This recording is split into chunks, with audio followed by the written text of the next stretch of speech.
Good evening. You're listening to the Extreme Movie Show. Tonight's episode, Extreme TV. I'm your host, Rob, here with Professor Pixel. We're currently covering Twin Peaks, the original ABC TV show, one of the best of all time. We're slogging our way through the dregs of Season 2, noted for being something where ABC forced David Lynch and Mark Frost to reveal Laura Palmer's killer, because other than who shot JR or will the one-armed man ever be caught, this was probably the biggest question in TV history for quite some time. Who killed Laura Palmer? Since we've already found out, Professor Pixel, I'd like to throw something out to you as we start to discuss this episode here with our initial thoughts in a moment. That's this. We talked about how great Season 1 is, how near perfect it is, and how Season 2 started off strong. And once we got the reveal for Laura's killer, the ancient spirit Bob, and also there's Mike and some spiritual world that looks like we're slowly fleshing out here, along with some new storylines and some ones that are dragging on. There's one question that I started to remember during this episode that I want to remind all of our loyal listeners to, and that's this. Who shot Cooper? Because that's way out there, and it's not something that's been addressed or discussed. And I'm bringing that up because unlike the past couple episodes that we've talked about where David Lynch got so pissed at ABC, he basically walked off and only came in the last few to tie things up.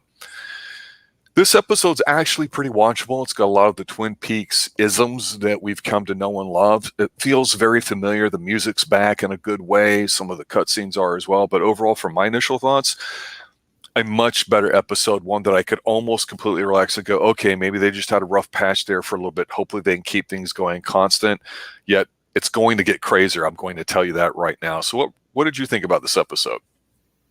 I pretty much agree with that. I actually hold it in a higher regard than even that.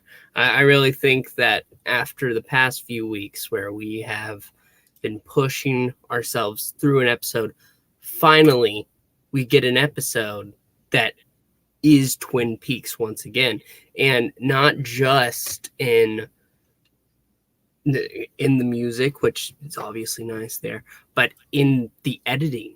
It feels truly like we're in Twin Peaks again. It all makes sense. But it doesn't, of course, start out that way. It starts out crazy, like you just said. Go ahead. Yeah, lead us into this. It's weird. It gets trippy. I admit it. So yeah, take us down this path. Going right into the episode, it starts off clearly with stars, and it's calling out to Cooper almost. There's light and fire, and we see eventually the Major, and he's talking to somebody as he's sitting in this stone throne with vines just all around it, and saying it sounds like it's the doctor saying that the Major has amnesia. And the Major disagrees. He says he doesn't have amnesia. It's like the memories are there, but he just can't reach them. But the one thing he remembers is a giant owl flying towards him. And we see right on his skin, I believe behind his right ear, a skin mark that has 3 scars. And that's when we're back to normal. Everything switches back to what it should be, and we can see clearly the Major. And he's not feeling much himself. He's saying that secrets aren't important anymore after what he's seen. Could it mean something for his soul? And he starts explaining to Cooper and Harry, who are in the room, about Project Blue Book and how unofficially there's some of the U.S. Military that's still looking into it. And the Major explains that whenever you look to the stars, that's elsewhere, but in Twin Peaks, you're looking down. And right as he's about to explain that they're looking for a place called the White Lodge, which we've heard about before, that's when some soldiers come in for Major Briggs, and he goes with them willingly, and doesn't really try to put up a fight, even though Harry is trying to keep him there so that he can finish explaining. But sadly, he doesn't get to. Yeah, I like this opening scene for a lot of reasons. One, it's different. Not that that's something we always have to have, but for Major Garland Briggs, Bobby's father, we've come to know him as a very unique speaker, very top down, very emotionless in his way, very, but not stern, but very firm. He has a sense of just ultimate authority around him that's just oozes effortlessness from him. But here, when we saw him at the end of the last episode, kind of returning back to his family, which seems kind of weird how it happened and how he obviously loves Bobby and his wife. We saw a touching moment there. Here, we see a broken man who's just kind of like so emotionally wrecked by what apparently happened, and of course that's a big fu to the listener to kind of string him along there too, to get the payoff of what's going on with the White Lodge, but just enough to advance it to go, I want to know more. So a great way to kind of hook us in there too. I always liked the Briggs character. I thought he was done very well in small doses, and it seems like his arc is actually starting to come to fruition a bit more now, rather than just being the side figure we only see a few episodes. But very enjoyable here. I also like too, commenting on what you mentioned before about editing being better in this episode. I agree with you totally, because in here it doesn't seem like they're jumping around with a lot of quick things where this might have taken 2 or 3 go to another scene, come back to this sort of scene, edits. It's a longer kind of piece to it, so it gives you a chance to sink your teeth into something firm with it. Good scene. Obviously there's this conspiracy sort of UFO thing going on that's going to be a part of Twin Peaks that may or may not explain this whole Bob Mike spiritual thing, the reason why there's a killer behind Laura Palmer, and of course we don't know what's going on with Cooper, so maybe it's related, maybe it's not, but it's done seriously enough where we don't have a lot of the goofiness here. But to me, I liked how going forward you only got a few scenes in this episode that got a little bit goofy a little bit later on, but they weren't bad. They were more in staying in the realm of what's going on with it. So as you said, he gets taken off by the military police or whatever, and he's like, no, it's okay, I'm going to go with them. Another time we're going to talk. So we get the feeling we're definitely going to get a lot more of Major Briggs. And it's just something nice when we have Briggs and we have Cooper and we have Truman there, and it's just the 3 of them. That's when Twin Peaks really feels like it's a detective show, and it's great. But here we get Denise, played by Duchovny, trying to put the squeeze on Ernie, the stepfather of Norma, whose mother and Ernie's wife we haven't seen in several episodes, but he's kind of hanging around. He's basically getting squeezed by Denise to wear a wire and go undercover so they can bust these guys at the the doggy, not diner, but the doggy inn or whatever, the house that Cooper, Dead Dog Farm. The Dead Dog Farm, that's it, that Cooper was wanting to look at and buy with the real estate agent. So this is picking up because we haven't seen John Reno in a while, and it is a connection to Laura and what happened in season 1 a little bit. But you get this little side piece which I don't really care about, and that's of course, as you call him, Deputy Dumbass, dipshit Andy comes in, and Dick's kind of like hiding in a back, whispers over, and all of a sudden they're playing like Sherlock Holmes, whispering about going to the adoption agency to figure out about Nikki's records and stuff because they were sealed. And we know when records are sealed, there's something weird going on behind it. Well, at least they have something to do to keep us off screen so they're not on here too long, Yeah, I do have to say, out of this entire season, the scenes with these 2 characters have been worth more than just an eye roll.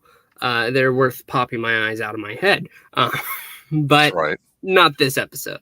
This episode, I was actually enjoying their dynamic a little, but I'll go more into that later. There's a little bit after that scene, though, and it's just a moment where Dale asks Lucy if there's any luck on information to do with Wyndham Earl, their chess game, as it were. But there's not. But it goes into... Well, hold on a second there. I wanted to comment on that, too, because it's interesting to me because Cooper, he walks into the hallway there, after Dick and Andy took off, and he's getting like a little tiny glass of water, which we've never seen. It just looked like it was a convenient excuse for him to sit there and listen to Lucy say how I couldn't find all that, which I thought was a little weird. It's like, why didn't you just get a cup of coffee and Lucy comes up to him or something? I don't know. It's weird. Maybe it's just the director wanted to kind of film it all sort of sequentially or like in the same spot, I guess. I don't know. But I will say this, it's not necessarily a bad thing, but it stuck out. But what also stuck out here, Lucy's back to being Lucy, because when Lucy's not playing two guys off each other, she's this cute, charming kind of mother hen figure too, and now she's helping Cooper back out. And she even has what almost seems like to me a little bit of a different voice, the way she discusses, this little quick dialogue with Cooper about not being able to find anything, because he's like, "Thanks for looking," or whatever. I'm like, okay, that little split second there that those two have, that's enough to kind of reaffirm that, okay, we haven't lost Lucy yet for what she can be, but we have for quite some while. So this hopefully will continue to be a reaffirming episode. I didn't think about that, but that's a fair point. That's just how I felt about it, sir. Well, I agree with your feelings, man. But talking about feelings, it leads us into our next scene with Norma and Ed, and Norma's pouring him some coffee, and they're making eyes at each other, and Norma asks if everything's okay, and it's like, yeah, no, it's fine. He then pushes his receipt over. This is for you. I'm in high school again. Yeah, and on the back it says that they need to talk. I really do. I really did enjoy that little moment, and she says, "See you later," and the scene's fairly quick, and it ends there. But we flash to Bobby. I don't think there's really a transition to it. It's just quickly to him in Leo's home. Hard cut, I think, is what you call it, maybe. That's what I'm going to call it. But in the background, we hear an old friend that we haven't heard from in a yes, long we do. time.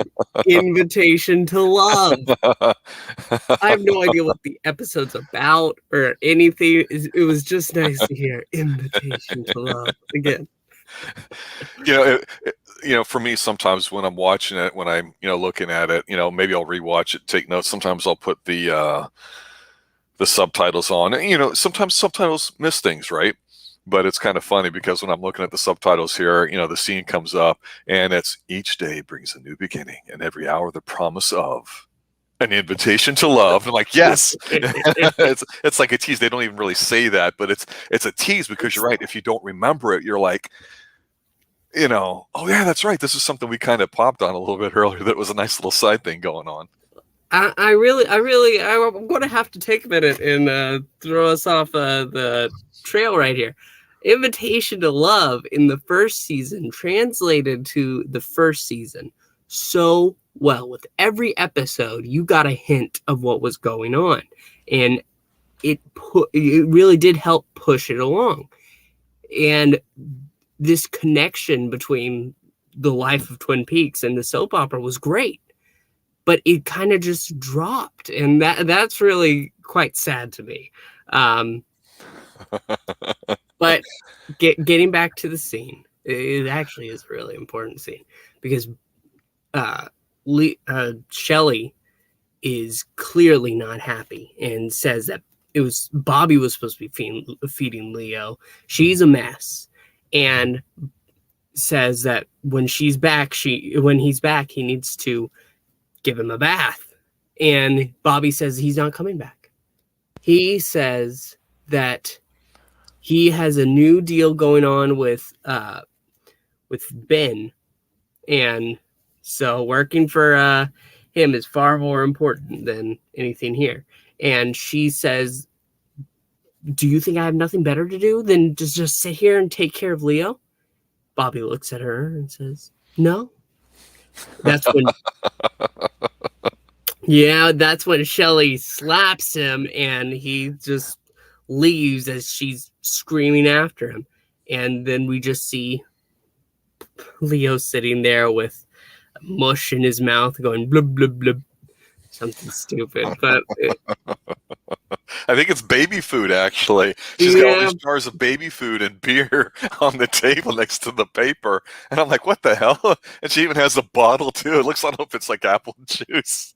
It's a tremendous scene, because he's just, like you said, spitting the stuff up. And I agree with you. This is an important scene, because for two reasons. One, it's setting up the fact that Bobby's back to being dickish Bobby, and this is when he's at his best. Emotional Bobby, not I'm going to sit there and be a pansy for a married woman who's got a husband that I've been cheating with and now actually going to be her steady because now things will work. Screw this. I don't need it anymore. I'm walking. It's like when the single mom brings out the kids and surprises you and ambushes you, you walk. I mean, that's kind of like the vibe I get here. He's going, I don't need to put up with all this stuff here. She's stuck and I am not. He's like, screw this. I'm out the door. And it's like, Bobby, where you been? And I'm not saying it's right or it's wrong. I'm simply saying that that's the Bobby that we kind of knew, but we also saw him be emotional with his dad. He's an intense guy, and that's one thing that this scene illustrates to me for this entire episode that I think is one of the reasons why we like this one. Not only because the past few have been iffy and questionable and not good at best, it's the fact that there's passion in a lot of these scenes now. Maybe it's the invitation of love kind of suckers into it.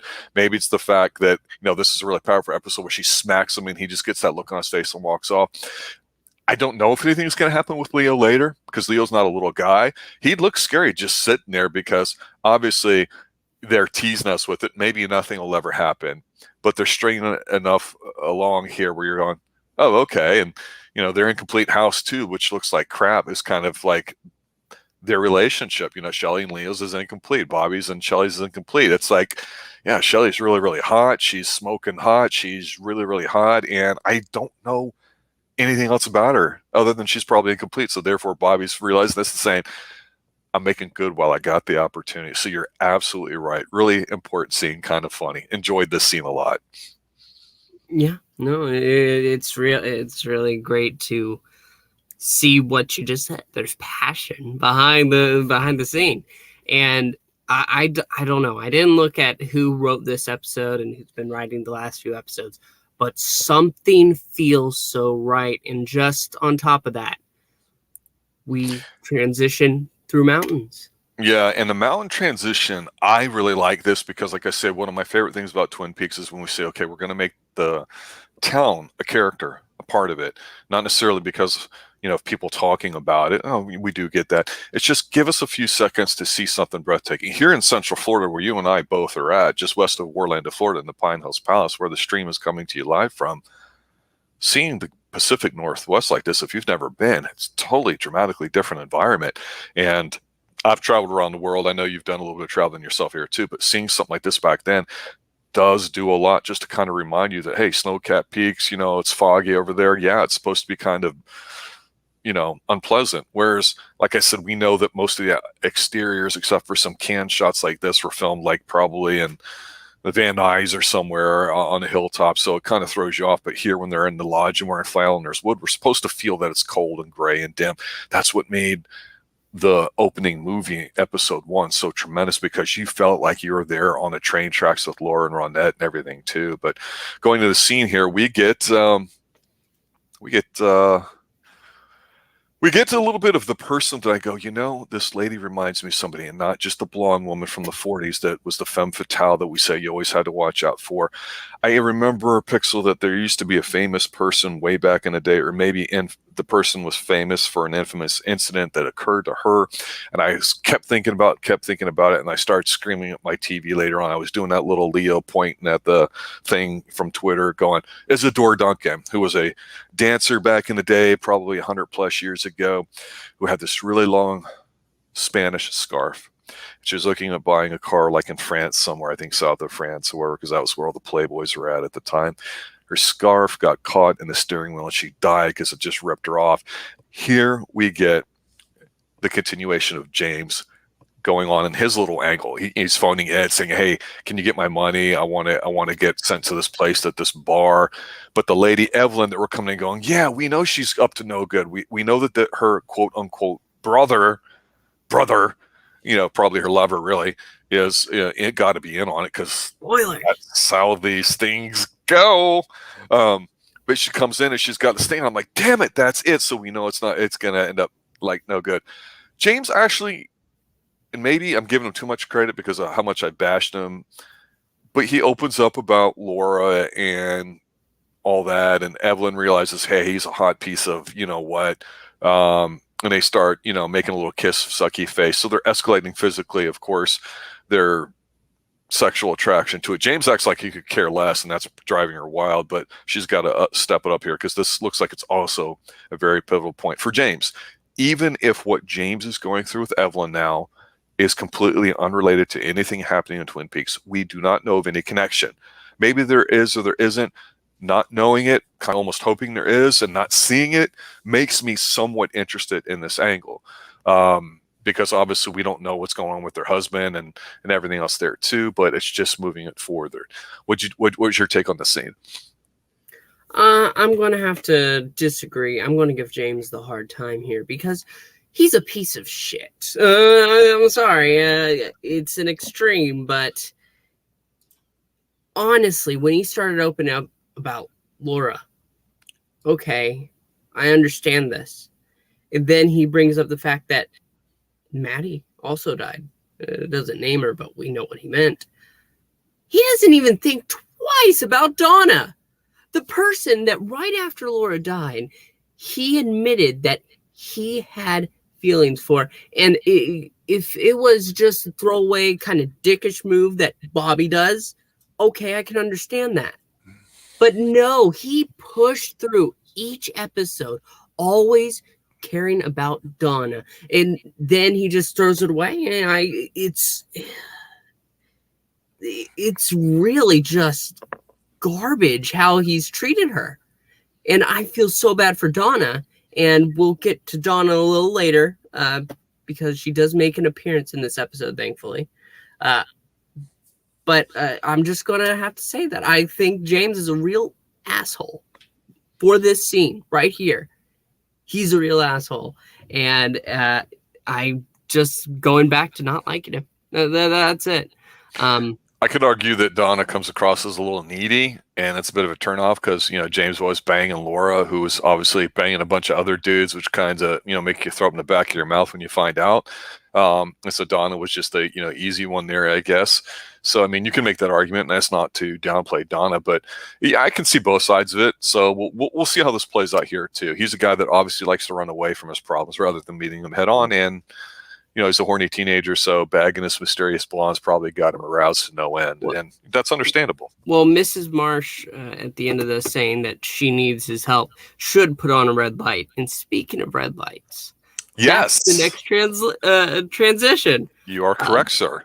It looks kind of dark, honestly, but it's still supposed to be set in like early afternoon, I think. But we go back to the cafe with Nadine. And as soon as she sits down, who's that by her? Mike, Bobby's friend, who is... I'm so glad he's back, because as soon as Nadine sits down and he looks, he says, "Oh, Lord." It's great, because she's saying that, "Would you like to share a piece of pie?" He's like, "No, I want my own pie. You know what? In fact, I want 2 pieces of pie, 1 spoon for myself." And he goes on to say, he wants nothing to do with her ever. And you know what she does? She doesn't take the hint. It's not even a hint anymore. He's flat out telling her. Some women just can't.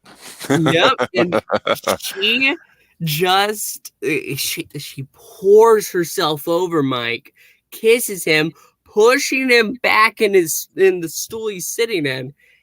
And she's saying that she can't help herself. This is a grown-ass woman kissing a very young man. And he clearly is not willing like James in the mountains over there. But finally, she says that, "I think we should go on a date." And then she goes ahead and she leaves. Just a small bit after that, we see Norma leaving, and Hank, who saw Norma and Ed in the last episode, is asking where she's going. And she says that she has some errands to run. She'll be right back, that he can consider this a test. But we get the feeling that Hank knows exactly where she's going. Hank knows what's up. This is a well shot scene, because the whole Nadine thing is kind of silly and goofy, and I'm trying not to get upset with it. Obviously, she's got some issues, and it sounds like they don't know what they're trying to do here. There's plenty of middle-aged women that are taking home all these young men, whether it's from the grocery store, the diner, whatever. That's just life. So I'm not offended by it. I just don't understand Mike. This would be more interesting if Mike was like, looks around and be like, okay, when, and they cut away. It's like, it's on. What's Ed gonna do? But they won't go there. Even Twin Peaks can be a coward sometimes. But the shot of Norma being looked at between, like, I guess it's two coffee metal tins, the big ones there, the way they film it, and then they, she says something and then it cuts to looking at Hank and the same type of thing.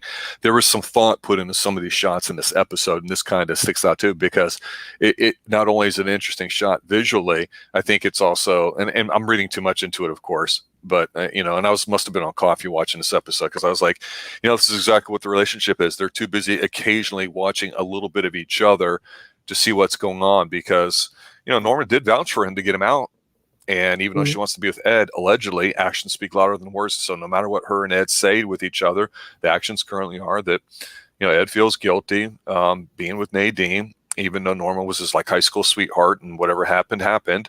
So maybe we're supposed to feel sorry for Nadine. But I thought this was good. And look, Hank knows that Nadine's going out for a nooner, for some afternoon delight. I mean, come on, bro. That's her little bit of errand she's got. She's a good liar. So yeah. Let's see. After the scene, because you're right, it was with Mike.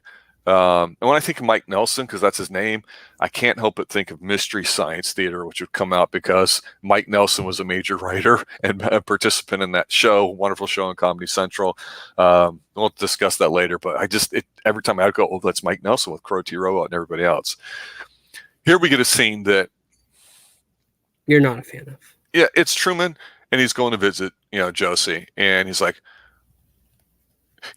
we almost get Nadine being kind of cute, rapey. If we'll get, I don't know if I like saying that word necessarily, but she's very pushy physically with Mike, even though she physically is strong.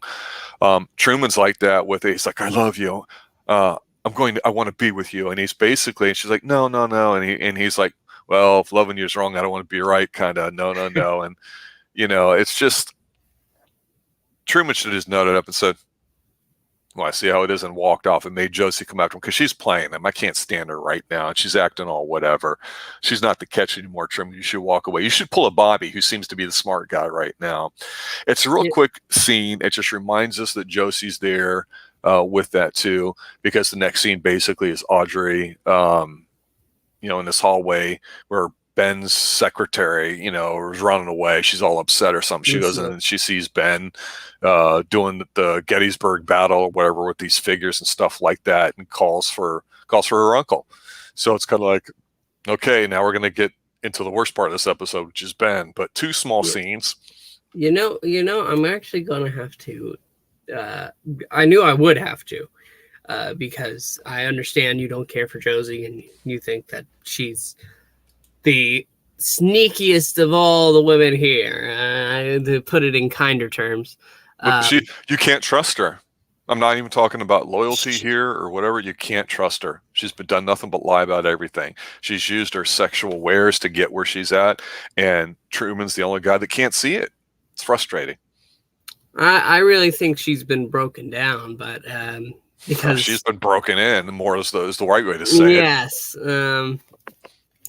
But she's the maid now. That's really, and she tells Harry that she's, I'm Catherine's maid. I'm no good for you, and he doesn't care. He is so he is so blinded by his, I don't know if I would say love or lust for her, that he can't see that maybe she's right. I will agree with you that much. But I don't think that she's as bad as you see her. But of course, we won't really know that until the end here. And as for Audrey's scene with Lucille, and then Ben, I actually did enjoy the scene, because finally somebody is looking at Ben and saying, "You've lost your damn mind." She goes so far as to call Jerry, which we haven't seen in quite a few episodes, and for no rhyme or reason. He's just gone. But we'll get back to him a little later. We go from there back to our favorite, might not be our favorite couple right now, Ed and Norma. And I really have missed their interaction. And Norma's going on saying that how she can't go to sleep without thinking of him. And he's constantly on her mind. And she's waiting for him to say something of the like, but he's not really a man of word. He's a man of action. That's right. I marked that down on my notes. He's an action sort of guy. And she says, "Don't you have anything to say?" He says, "Later." And that's when it quickly fades away. A lot of quick scenes here. A lot of boning going on in this episode. That's true, too. And we go from there to the person we don't want to imagine. That's Ernie. And he is getting a wire put on him. And it's really a little interesting to see Dale in this scene, because Ernie is giving a story about how he's faced far worse, but he's a lying coward. We know that. And Dale's fed up with it a little bit. And he says, we don't want your stories, Ernie.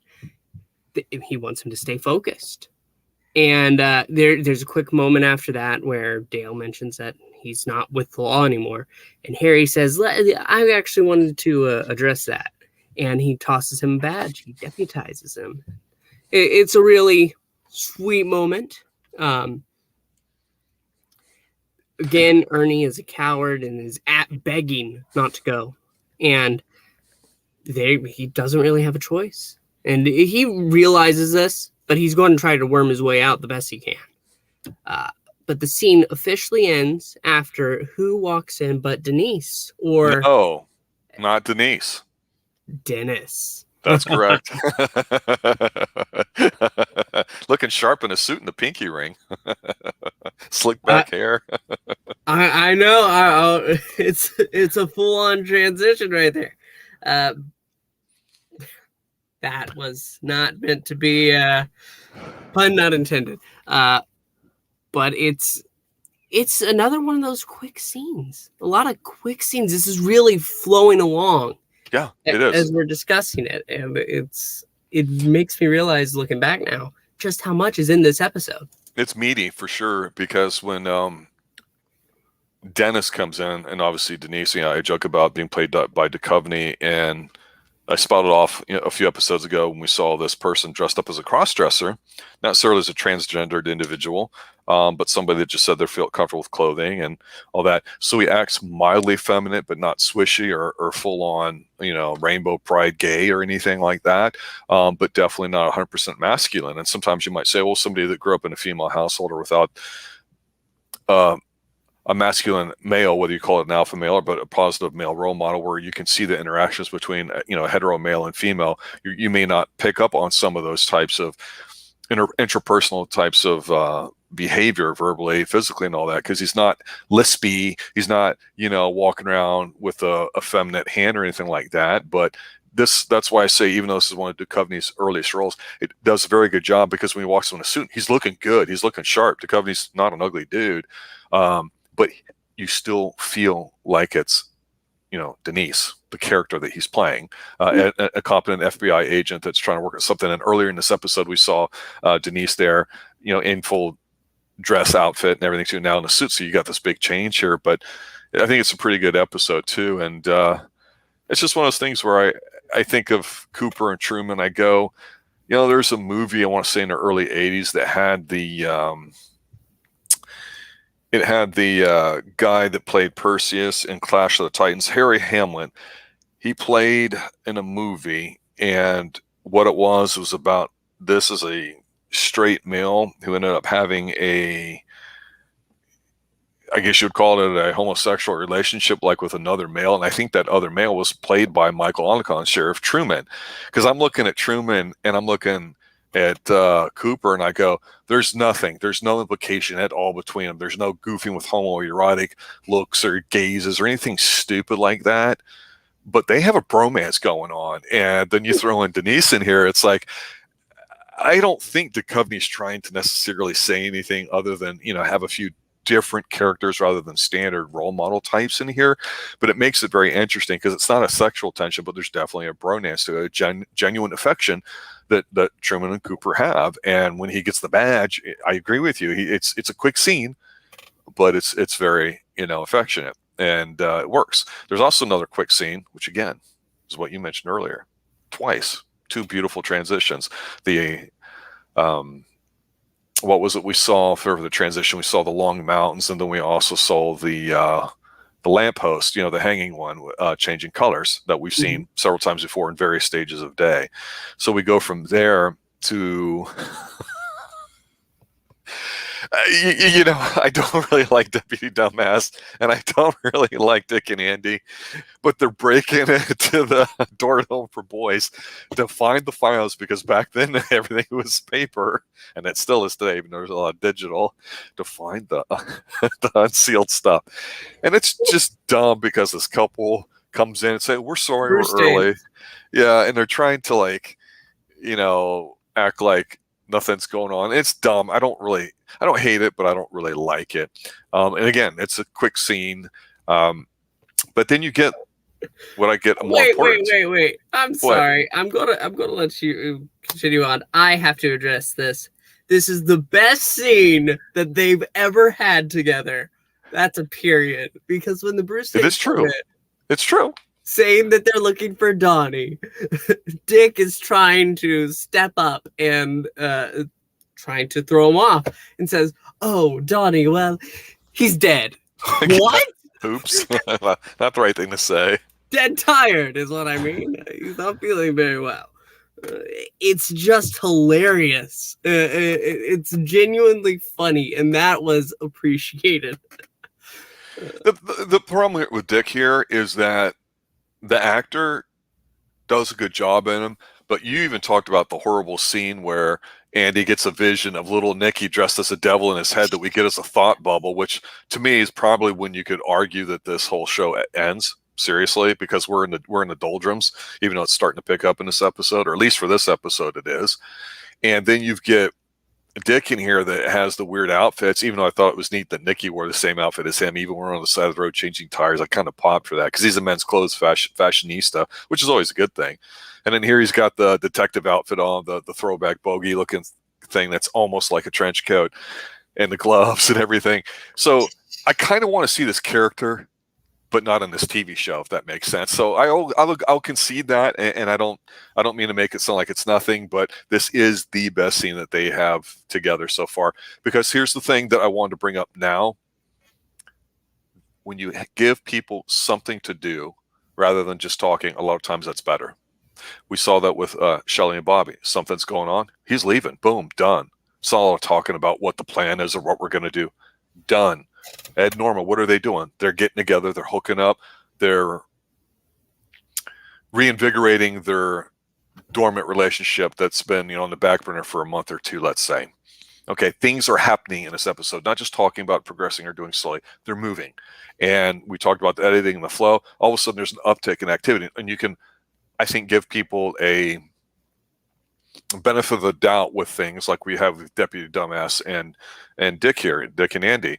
The only bad scene to me so far has been the one with Ben with the Gettysburg Address, because nothing's going on. And I just think, again, going back to the writing thing from several episodes ago, it goes kind of against his nature when he's one up to not, rise to the challenge or whatever. That being said, it is a quick scene. And then moving on from there, we get, of course, the boning scene where, or we actually just had that, but we get the scene where Audrey comes over to Ed's place or whatever.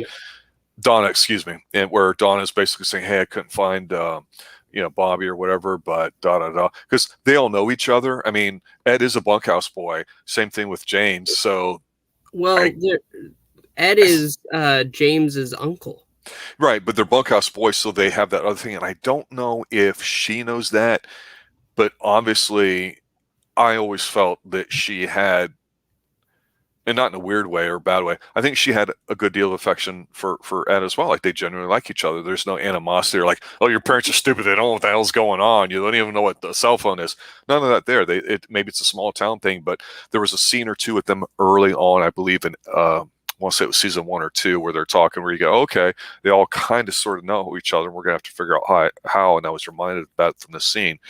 But basically, he lets her know about a little bit about what's going on, not too much, and then leaves. And we see where she goes to leave. But here's the thing. He turns around. And Hank, who seems like a smart guy playing people off, but he got his ass beat by the Seattle Ninja Police that Josie, had ties with or whatever. Really, in a really bad fight, one of the worst ones on TV of all time. And here he gets a chance to kind of fight a little bit. Except, who do we get? We get the super soldier who's got the super serum. We get Nadine, who's walking home, and walks in the door, sees him, and just beats the living shit out of him, a la 1975 $6 Million Man style, by throwing him through the wall and all this stuff there too. And you're like, okay, I like this because something happened, and we know she's been kind of ignoring Ed because she wants the young tail from school, and she's like, well, I can have one at school and I can have one at home, as she explained to Donna, which I thought was kind of true. They'll have one everywhere if they can. Same thing with a guy. But now it's like, is this going to drive them closer together? This is things happening. This is what a show should do. Give us conflict. Let us see how they try to have resolution about it. Part of the reasons why we're disliking James a bit is because he talks about how he felt.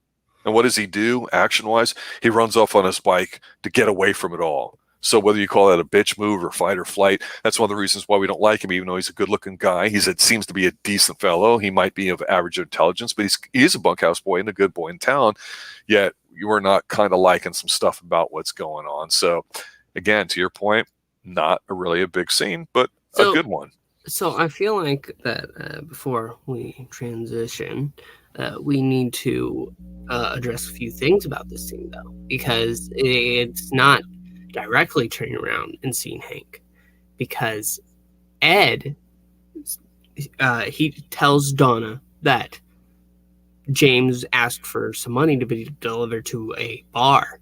I can't remember its name right now, but Donna says, I'll take it to him. You go ahead and give it to me. And Ed's like, but your parents, won't they be worried? And Donna's like, they'll understand. Go ahead. And he agrees. That's when he turns around and Norma's there. And they say they have stuff to talk about later. Final kiss, goodbye. And then that's when she leaves. That's when he turns around and Hank is just standing there. And I forget just how sneaky this guy can be. Stealthy, really. But when he turned around, I wasn't expecting that. Not that soon. And that hit threw me off. But Nadine coming in, we knew exactly what was happening. My favorite part was when she picked him up and then threw him through the shelves. Yep. It's really at least this strength is paying off. But that's just the full explanation of the scene and thoughts on it. I did enjoy it, and I like how multiple things can happen in 1 minute. It's really just 1-2 minutes, and constantly with one location, they're able to fit so much. But then we get that transition, the waterfall, looking onto the lodge, and we see Ben and Bobby in Ben's office, and Bobby hates sitting there listening to Ben go on and on about his Civil War reenactment that he has going on all over the floor. Hands him the sword and wants Bobby to surrender. And that's when he sees Audrey. He says that, oh, okay, before I surrender, I have to go talk to President Lincoln over there. So you just wait here. I'll be back. And he sneaks away with the sword and quickly goes to Audrey. Audrey explains that Jerry's coming home and Jacoby will be here tomorrow. But what I really enjoy about this scene is the moment where Bobby says, oh, don't you worry about it, baby. It's all going to be fine. And you don't actually see it because they're off the screen in that moment. But she says, don't call me baby. few episodes ago, we talked about how she seemed to be pulling Bobby along to get him to help figure out the situation with her dad. But it's good to see that her attentions aren't towards Bobby in the way that Bobby is trying to put his attentions onto her. Another great thing about this scene is when we see Catherine. Catherine steps into the office, and that's when Ben wakes up. Ben stops and he stares and says, "You're here to gloat, aren't you? You defeated me. You absolutely defeated me. I'm done. You ruined everything. You win." And Catherine admits that is why she came. And then she makes her way over to Ben and starts putting a hand through his hair and saying that somehow, in some twisted way, though, she wants him. And Ben in that moment is like, "You've got to be kidding me. I'm sitting here on the floor in this outfit." But soon enough, she's like, "Take me, General Lee." And he screams onto victory. And he doesn't look quite as defeated. Yeah, I'm just not a fan of Ben's change in behavior with Catherine getting one over on him. And yeah, they conspired against Josie for the sawmill and, double crosses and stuff. I was honestly, I'm just indifferent to this scene. It means nothing to me. I don't think really anything happened to me. I still don't get what the hell is going on with Pete. And, I understand at least where Josie's position is now, being the maid. I get it. And I get from her background information dump that she probably feels that that's the best thing, because Josie has brought up class structure, if you will, in a roundabout way, talking about the way she grew up and getting, what she had to go through to get out of it. And it's very important to her, the status and all that. And on the older person's perspective, like Catherine Martell and Ben's, where they have station in life and all that, it's great. But I just, I could care less. Really? This surprises me, because this clears up most things in my mind. Catherine still doesn't really care for Pete, was using his affections totally and manipulating him. This absolutely clears that up. Even her scene in the last episode where she's annoyed with him, it didn't really make that clear, but this absolutely does. Ben, in this moment, he's lost his mind. Send him to the loony bin. Until he sees Catherine, he snaps out of really his grief of losing. He feels absolutely defeated. He signed everything away that he had been working for a season and a half, and now he's done. He feels absolutely done. But whenever she's there, and once she starts explaining that somehow, some crazy way, he's still got it, and that's when you can feel Ben coming back. And I don't know if it'll exactly lead into the next episode. Haven't seen it yet.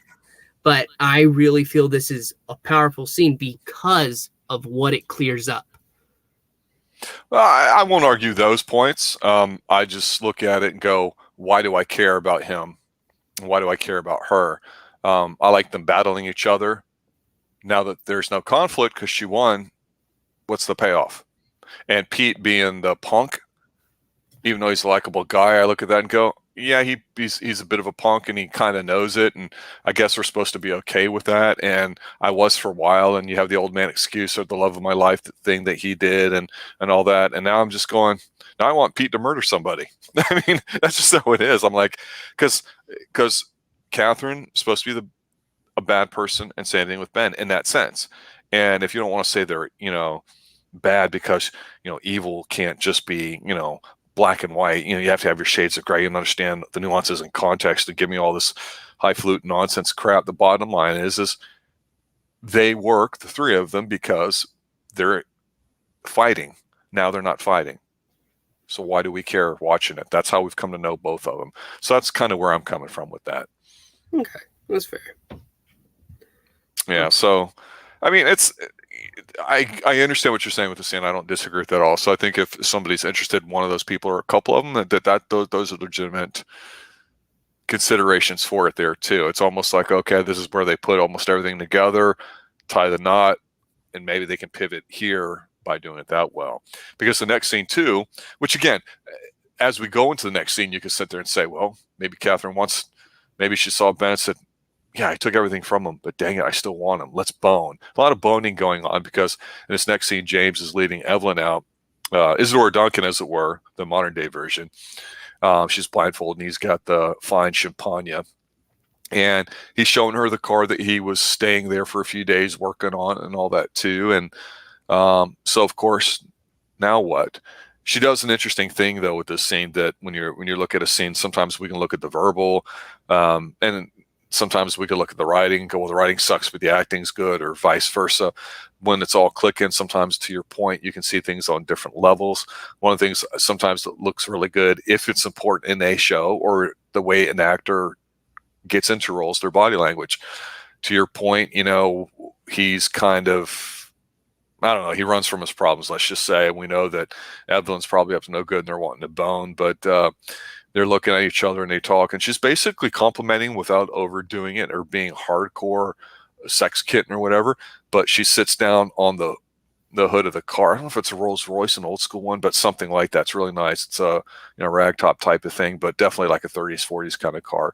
She's looking at me, he's standing there, and in her mind she hears blah blah blah blah because he's talking. No woman wants to hear you talk about other women, and he doesn't know what he's going to do. And of course she's touching him on the chest and all that. But when she sits down, she spreads her legs a little bit without really being suggestive, like, ha, look at what I'm doing here. It's kind of like subtle if you're not really paying attention to it. Of course, then he finally gets the hint because he gently, slowly, nervously, if you want to, dumps out the fine champagne, puts the bottles down, which for some reason I was watching to see if they'd break. I don't know why, because you can see him there. And it's one of those nervous acting things, but he pulls the sleeve down on the top of her ample bosom, the dress that covers it, and then they start getting a little smoochy with their business outfit. And of course her brother / lover / whatever you want to call him, partner in crime, allegedly, that's got a really horrible suit that's completely black with red trim on the label. He's kind of like, yeah, all right. The master plan's going along, because he's just kind of shaking his head, watching them, and then walking off or whatever. Again, not a quick scene, but we knew this point was coming, so it's there. And just like the next scene too, where you get a drawn out sequence with Cooper and Truman, they're at the dead dog inn. I keep saying that, it's not right, the farm, where they're looking to see what's going on, because this is where Ernie's been going undercover trying to set up something with the buyer. And it's neat. This is something ever since I was a kid I always popped at, and they don't do it a lot anymore in movies and TV, and I wish they would. But whenever you got a scope on, magnifying glass or something like that, like in here, when you've got the binocs going and you're looking at it and it zooms in. I love looking through binocular eyes at something. It's just, I think it appeals to the guy spying in all of us as a kid. It's genetic. It's in our DNA. It's awesome because you get the scene basically of not Denise, but Dennis in there basically saying, oh yeah, I need to make a deal that's going on. And John's in there. And it feels immediately before anything happens in the scene that it's a big deal scene. There's a little bit of tension in here too. So before continuing on with that scene or whatever, did you want to comment on the previous scene or this one starting off? No, I want you to go ahead. Okay. Go ahead until Mrs. Marsh gets her clothes on. Okay. I want the scene after that. Gotcha. All right. So basically what it is the deal doesn't go exactly as planned with Ernie and John and everybody there. Coop basically offers to give himself up to trade places there to Hawks calling in the backup. That's basically the big scene as far as the way it sets up before, there's a cutaway to Evelyn and all that. So I can stop there if you want to go there. Nope. Keep going. All right. So with this cutaway scene, we see Evelyn, who's just doing kiss face with Bobby and all that too. She's in the hallway after stooping Bobby, because again, there's a lot of boning in this episode. She comes out of the bedroom while Bobby's fast asleep after, giving her some vitamin B or whatever you want to call it, injection, some B12. She embraces with her brother or whatever the hell he called himself, and they hug. And of course, you see her face, and she's got this despondent look on her face. Not that she just went 2 hours and 3 or 4 rounds with a hunky 19-year-old. She looks completely perfectly manicured, like nothing ever happened. And yet she looks almost sad, like she almost cares for him. Which I'm like, yeah, whatever, don't care. But then, of course, when they cut immediately from there, that's actually a very quick scene. It's almost like a transition scene. You get where Deputy Dumbass is sitting there at the car. It's at night. You've got the backup that's been called in. So things have escalated quickly. What's that? This is mine. So all right, go ahead. Like you said, Deputy Dumbass Andy is there. The guns out on one door, Hawk at the other. They're watching the farm. And Harry wants an update of the situation. Cooper's still in there. There haven't been any demands thus far. And we get to see inside. Coop's been roughed up a bit, and Jean asks, "What do you think we should do?" And Cooper says that he should just give up. Jean says that, okay, yeah, he's willing. But the question is, what does he do with Coop? Cooper says, if I die, we both die. And Jean says he knows. And Cooper asks, is my death really that important to you? It's a good scene. Yeah, keep going. Yeah. Jean's explaining that he holds Dale responsible for his brother's death. He didn't actually do it. But Twin Peaks was a simple place before a girl died and Agent Cooper arrived. He says that, honestly, Cooper coming is what brought the simple life of Twin Peaks to the point that it feels like a nightmare. And that maybe if Cooper dies, the nightmare they now live in will also die. And that is quickly cut off by Jean's nervous sidekick inside with that stupid mustache. And he's Royal Canadian Mountie guy that we haven't seen forever. Yeah, he's in there. It's like, oh yeah, it's that dude. We haven't seen him in forever. Yeah, he sees outside the window of the door, and there's a waitress coming up with a tray. And finally, Jean says, "Open the door, let her in." We see who it is. It's Denise with a tray. Yep. And Denise is slowly lifting up one side of her skirt while carrying the tray towards him. And we finally see a gun to Denise's thigh. And Cooper, just as soon as it's fully revealed, grabs the gun and shoots Jean. We see it move quickly. Denise absolutely handles not really a mountie there. And that's when Harry and Hawk come in. Harry, and it turned out to be Harry's idea to send Denise up with the tray. And Cooper's congratulating him on it working. And the happiness that is shown, the relief, really, doesn't last long as Hawk announces that the last Renault is dead. Yeah. So you really wanted this scene. Yeah, because it is honestly the best scene of this episode. And this episode, I feel, has had so many good scenes. And in fact, scenes that make other scenes better. But this scene on its own, the tension between Jean, which we know he's hated Cooper. And we get why. But him explaining it to Cooper is absolutely a powerful moment. Just like you said earlier, passion is throughout this episode. But I did not feel passion from Jean truly until this moment right here. It's almost sad he's dead because of how well he explained everything to Dale in that moment. And then, just as we are honestly relieved that Cooper got Jean down for the count, there's this somberness to it. He's dead. This is serious, and there's no joy to take. Yeah, and one thing I noticed, I don't. It's definitely in this scene, but I think it was in an earlier scene, and I just can't recall which one. And again, you always say there are no accidents, there's no such thing as coincidences, whatever. But you definitely clearly see above Cooper, who's sitting on the floor when Denise is bringing in the food or whatever like that, when the door is being open and all that, and John's standing right there in front. The way the scene is shot, you see, because it's at night, you see the light coming in through the doorway. And again, I think this is 4:3 aspect ratio there, so all of the shots seem like the people are taking up a big chunk of the screen that you're on.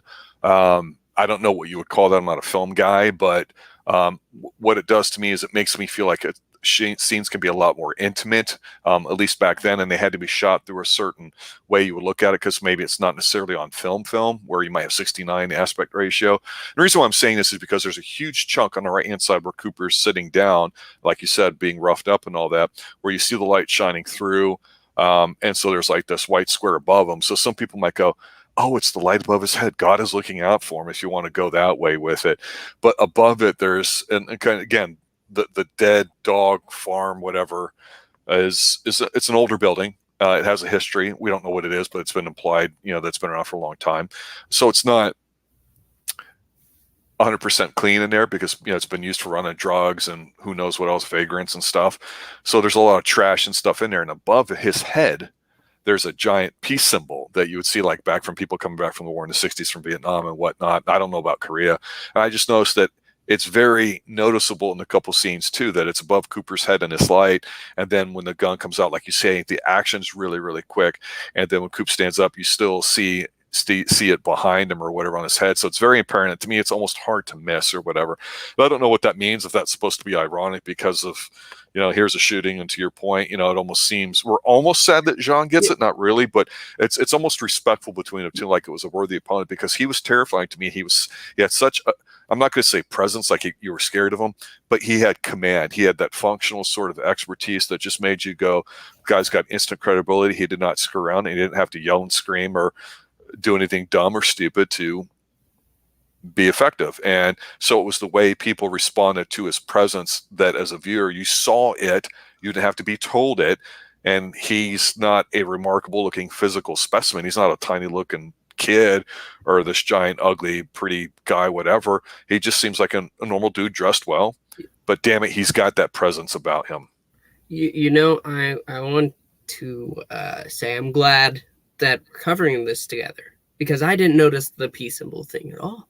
I was completely entranced in the performance that I didn't notice the smaller things about the scene. I noticed how it was shot, and it's shot great. It's different from how they normally shoot things in Twin Peaks specifically, but how they are closing in on Dale's face through most of this, and his performance alone can carry this show.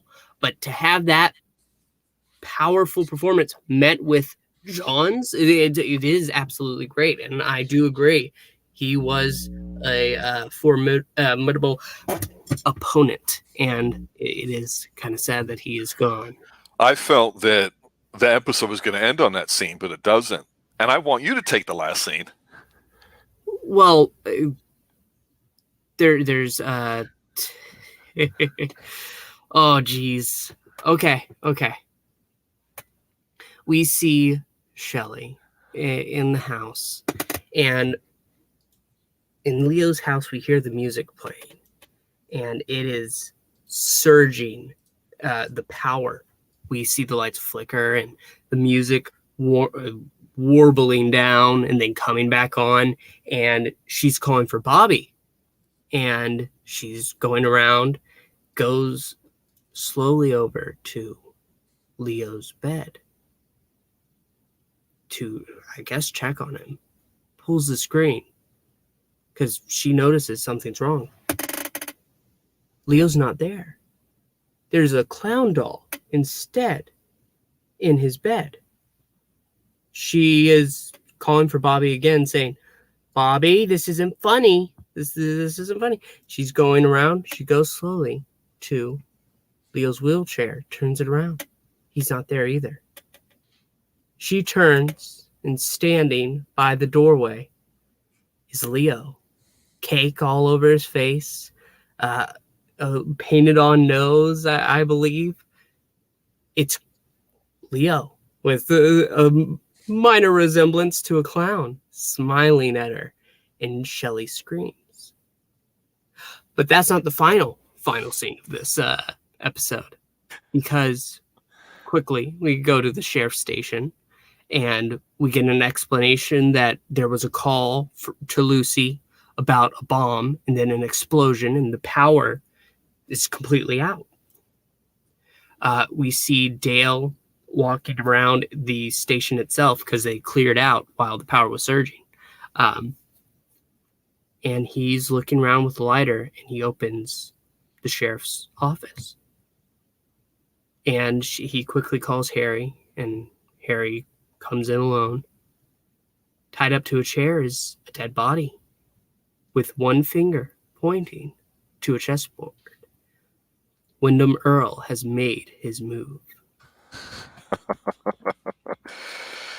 Yeah. I like the Shelley scene. It feels like it's from a horror movie, which I like the darkness of the tone, like we've mentioned before early on with Twin Peaks. I always compared it to how if you had an adult dark show like Millennium, which I always said was the adult version of X-Files, or X-Files is a nice, college, high school kind of thing. This scene felt like it was straight out of an 80s type of horror film with Shelley, the beautiful girl, waking up and it's dark. The lights are flickering because something happened and we don't know why. It's an unfinished house. It's not this big dreary mansion, but it's creepy, and her shadow play and all sorts of stuff. She's such a gorgeous woman too. We think she's going to be in distress, and yeah, he's there, and he's got a great look. He's got that Anthony Perkins kind of expression on his face, like at the end of Psycho or whatever. That's at least how I took it. So I don't know if the director was inspired by that scene, but when you look at it, Leo Johnson's eyes here in the scene here too, maybe we're supposed to think it's funny or terrifying. I don't know, because they made him look like a friggin' clown, rich juice.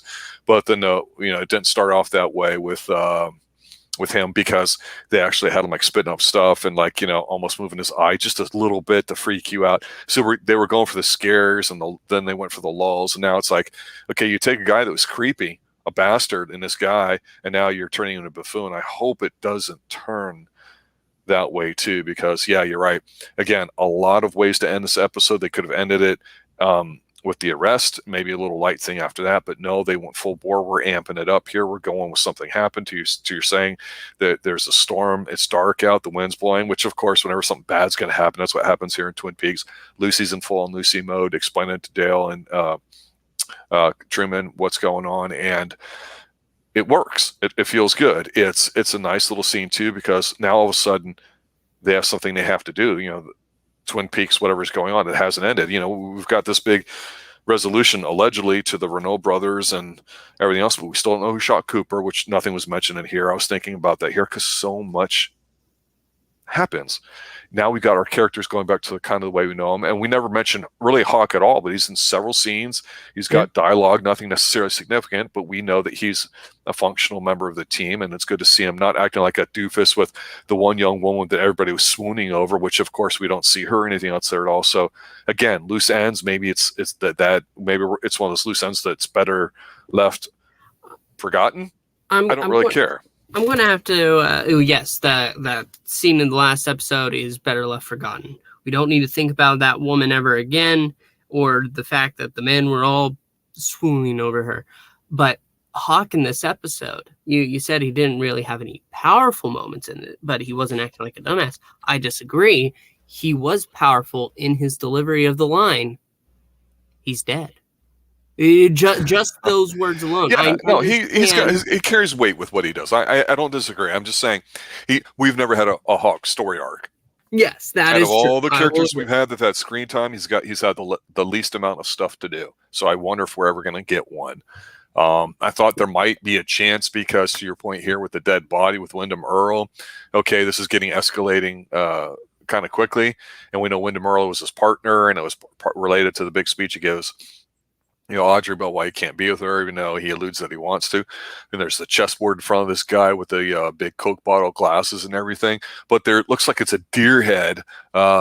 It's like a 4-point buck or something there too, looking at what they've got there to finish it off. So I don't know. That makes me think of something with the outside. Why is this deer head in here with this body as we're going away? But yeah, overall, really, really good episode too. I enjoyed it a lot. What are your final thoughts? Yeah, I agree. This entire episode felt truly like Twin Peaks again. And I'm really glad, because if I had had another episode like the last one, I don't know how I could have made it to the end of this series. But it's honestly, the performances and the writing and everything about this episode is everything that Twin Peaks should be. We've been dealing with something that wasn't truly Twin Peaks, but it comes back in this moment. Right from the start, it's trippy, it's weird, and then flashback to the reality, and everything is as it should be. And not necessarily great in everybody's lives, but we can feel things move, and that's what's important.